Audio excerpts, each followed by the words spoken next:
Hello everybody, welcome back and welcome to another episode of the streets of Blackpool. Today's street is going to be Reads Avenue.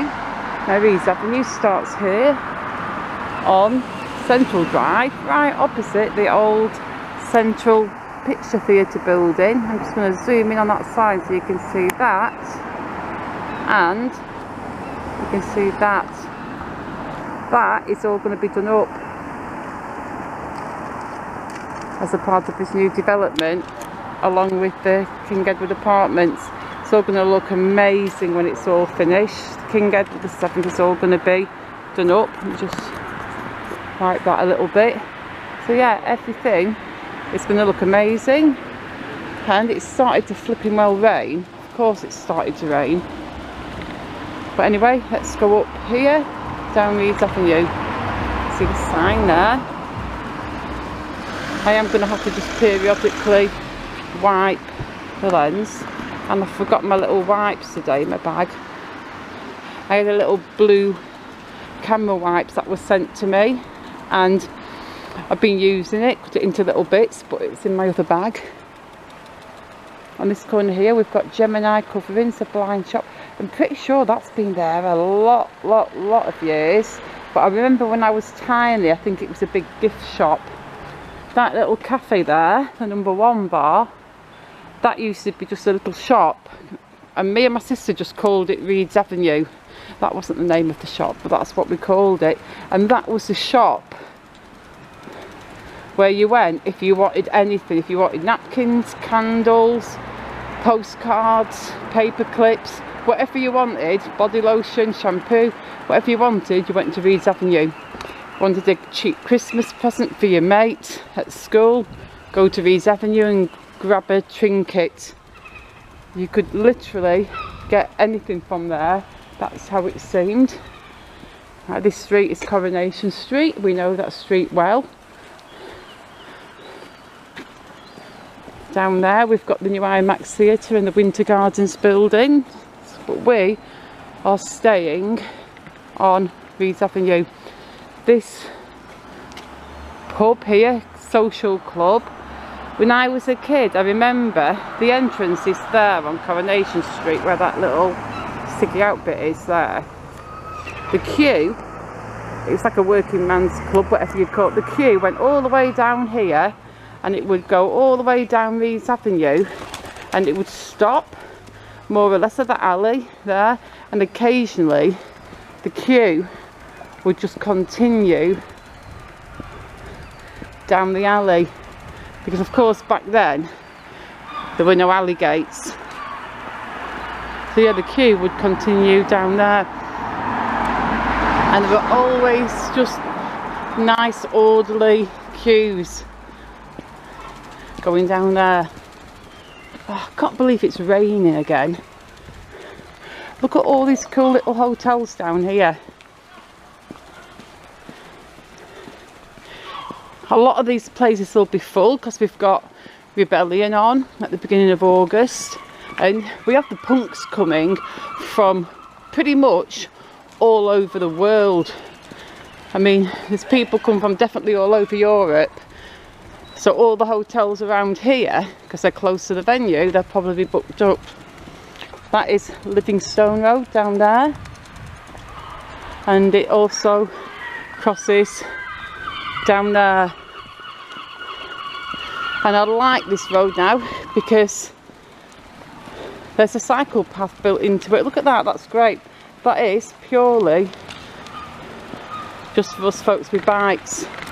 They've made the road nice and narrow, but here we've got a nice bit that's just for bikes. So there's, every road should be like this, to be honest. That is Stanley Road down there, short road. Yeah, every road should have a little bit for bikes, a bit for people and a bit for cars. Then everybody gets their own space. Then everybody's happy and safe.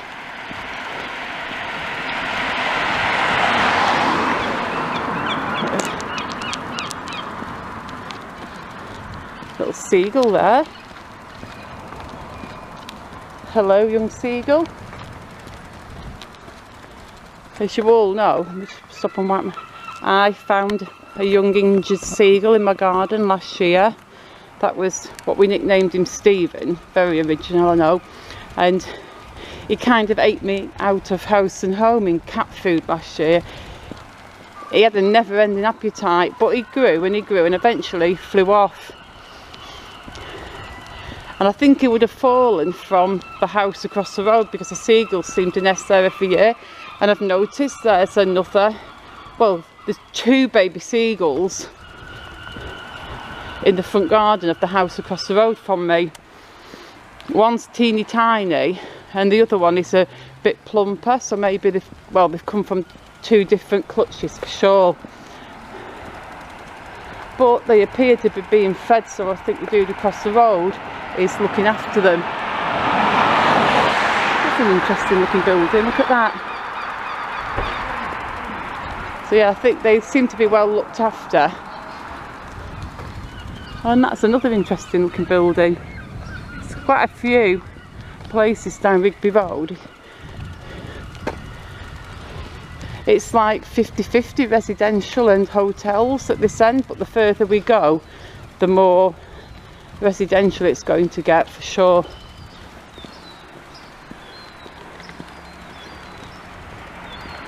But good place to stay down here because it's a nice street, it's fairly quiet and you're pretty close to town because obviously you just walk down there and you're on the cusp of town.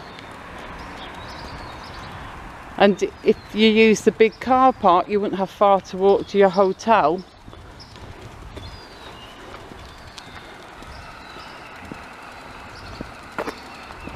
So yeah, it would be a good holiday street. We're just coming up to the junction now of Reads Avenue and Park Road. Still on this handy dandy little cycle path. Absolutely great for just wheeling your bike down. Little post box on the corner there. Just going to get across this road here. I'm going to wheel because I'm wheeling now. I'm a pedestrian, not a cyclist. Just push the button. There we go.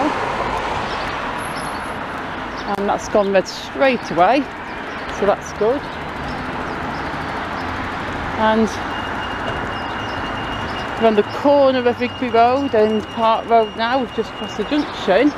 We're at the Blackpool and Fylde College Gateway campus. It used to be a full-on college now, but I think it's kind of, I don't know what you'd call it. I think it's for older students retaking GCSEs. I'm not sure if they were like sick in there last year or couldn't make it or whatever.